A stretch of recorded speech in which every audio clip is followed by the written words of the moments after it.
தமிழ் கடவுள் முருகன் 6 புண்ணிய தலங்களில் வீற்றிருக்கிறார்.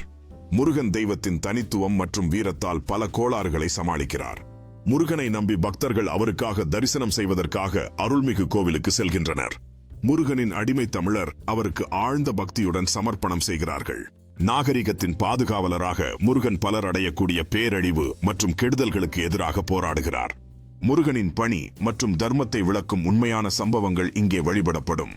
முருகனின் பரிசுக்காக பக்தர்கள் அவரது கோவிலுக்கு செல்லும் போது உணர்வான சந்தோஷம் உண்டாகிறது. கோயில் வந்தால் பக்தர்கள் செல்வமுடன் அவரது அருட்கொடை பெறுவதற்காக ஆவலுடன் இருக்கிறார்கள். முருகனின் புகழை பாடும் கலைஞர்கள் ஆடுகின்றனர். அவருடைய திருவீடில் இருக்கின்றனர். முருகன் அனைத்து சமயங்களிலும் ஆதரவு மற்றும் பாதுகாப்பை அளிக்கிறார் என பக்தர்கள் நம்புகிறார்கள். முருகனின் அருளால் பக்தர்கள் மன அமைதி மற்றும் ஆன்மீக வளர்ச்சி அடைகிறார்கள். முருகன் மீது பக்தி கொண்ட இளம் தலைமுறை அன்புடன் அவரை வணங்குவதில் பெருமை காண்கிறது. முருகன் தீமைகளை ஒழிக்க அழைக்கின்றார். அவரது அற்புதமான ஆற்றலால் பக்தர்கள் துணிவுடன் முன்னுக்கு செல்கின்றனர்.